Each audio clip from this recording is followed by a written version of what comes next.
Mestečko Nuestra Señora del Mar. Ktorý z týchto je asi ten slávny kapitán Fabre?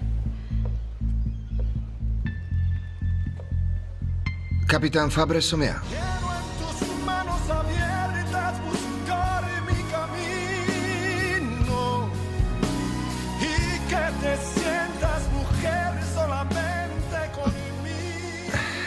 Pomôžem vám, señorita? To vždy prijímate návštevy nahý, señor Fabre? Na úvod, kapitán Fabre. Nie, nezvyknem takto prijímať ľudí.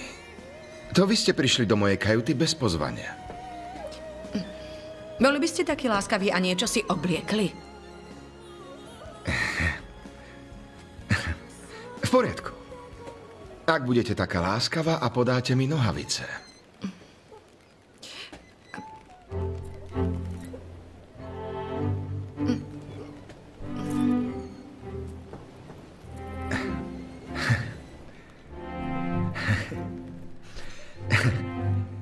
Ešte ste nevideli náhého muža? Videla som mnohých. Mnohých, ale to nie je vaša vec. Mnohých? Neverím vám ani slovo. Ale ako sa ma vravíte, mňa do toho nič. Budem úprimný. Je mi to jedno.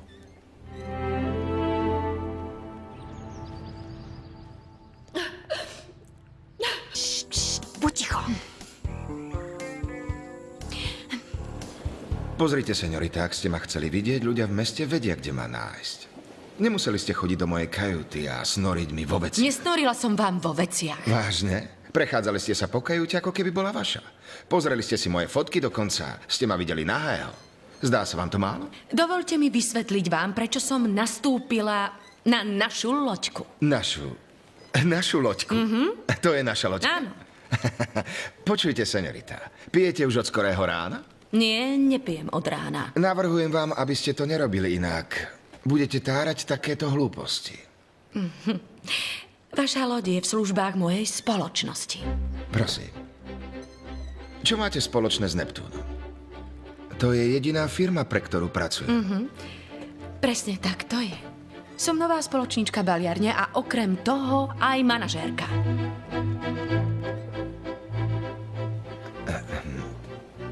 Spoločnička? Našej baliarne? Ste žena? Dobre, señorita, blahoželám. Pochopil som, čo ste mi chceli povedať. Všetko ste mi vysvetlili. A teraz sa straťte. A nevracajte sa na moju loď bez dovolenia, rozumiete?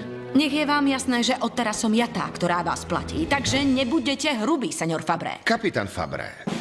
Zapíšte si to. Kapitán Fabre. Vy ste ma nepochopili. Máme podpísanú dohodu na túto loď a mám plné právo byť na jej palube. Dokonca vám dávať príkazy. To je moja práca. Ja som dal príkaz, aby ste sa stratili. Budem počítať do 3, aby ste odišli. Po dobrom. Ako sa opovažujete? 1. Ak si myslíte, že ma zastrašíte, mýlite sa. 2. Varujem vás, kapitán. Nevyhrážajte sa. Poradila som si s inými chlapmi, dokonca aj s takými grobianmi, ako ste vy. Nebojím sa vás. 3.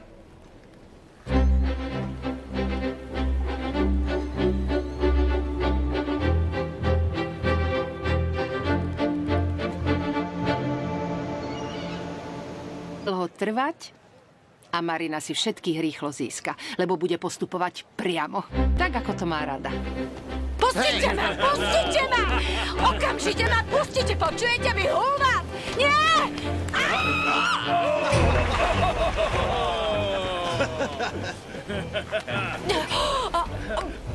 To, aby ste pochopili, že nehovorím do vetra, señorita. Hej! Toto ste si zabudli. Tu sa moje príkazy poslúchajú. A radšej vylezte, aby vás nezožralo žralo. A táto žena nie je ako ostatné. Len sa pozrite, ako rýchlo tá nešťastnica vyliezla. Señorita? Vyzeráte ženskejšie. Na zdravie. Pozrite sa, hneď nachladla a to chce byť našou šéfkou. Vy nie ste chlap, vy ste zviera. Konečne hovoríte ako žena. Viete, señorita, som kavalier, ale len k dámam.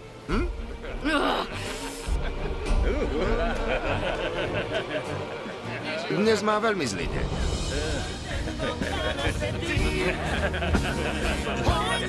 Povedz mi pravdu. Vyspala si sa s...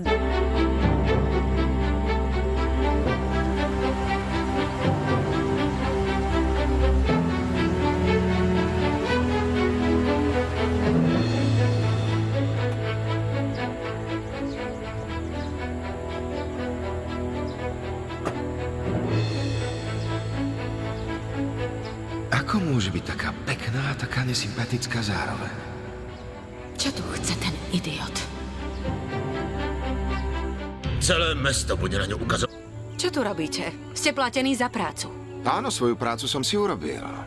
Priniesol som úlovok, aj keď nás v noci napadla pirátska loď. Piráci? Piráti neexistujú. Ešte si vymýšľate aj hlúpe výhovorky. Dobre, neverte mi. Jedného dňa sa to aj tak dozviete. Už môžete ísť, Jose. Nakúpim nejaké veci a potom sa vrátim domov. Máte bodyguarda, to je neuveriteľné. Ako sa máte, Jose? Dobre, kapitán. A vy? Stále bojujem s nepriateľom. Myslím, s osudom. Ak myslíte mňa, mali by ste vedieť, že váš osud sa volá Marina Revertéová. Vy viete, o čom hovorím, Jose. Budem s vašou mamou, keby niečo, señorita. Ďakujem, Jose.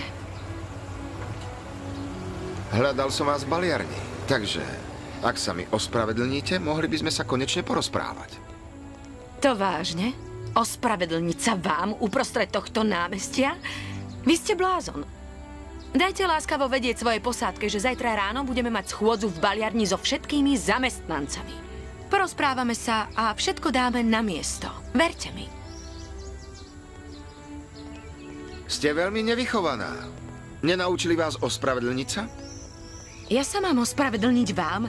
To vy by ste sa mali ospravedlniť mne. Prosím, vyprovokovali ste ma a vnikli ste na moje územie. Dobrý deň, señorita. Dobrý deň, kapitán. Chlapci, Kapitán, nemáte záťaž, ktorú by sme hodili do mora? Viete, že sme tu, aby sme pomohli v prípade potreby. S dovolením. chlapci, Musíte sa cítiť veľmi spokojne. Všetci vedia, že ste ma hodili do mora a zdá sa im to zábavné. Celé mesto sa na mne teraz smeje. pozrite, señorita, ak ste sa rozhodli bývať pri mori, radšej sa naučte, ako to tu chodí. Ja sa nemám čo učiť. V každom prípade učiť sa budete musieť vy, pretože veci sa zmenia od základov. Bude lepšie, keď sa na to pripravíte.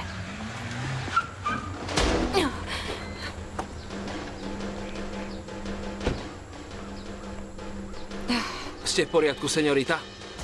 Áno, ďakujem, len som sa zľakla. Počuj, ty krete, nauč sa jazdiť. S tebou sa nerozprávam a už sa ma nedotkne. Čože? Stačilo, prosím vás. V tomto meste sú samí barbari a divosi. Marina? Prepáčte. Si Marina? Marina Revertéová? Vamos, la aventura del amor llenaste mi vida y después te vi partir sin decirme adiós. Yo te vi partir. Nikdy som takého muža nepoznala. Prečo myslím na tú ženu, keď musím premýšľať o oveľa dôležitejších veciach? Solamente con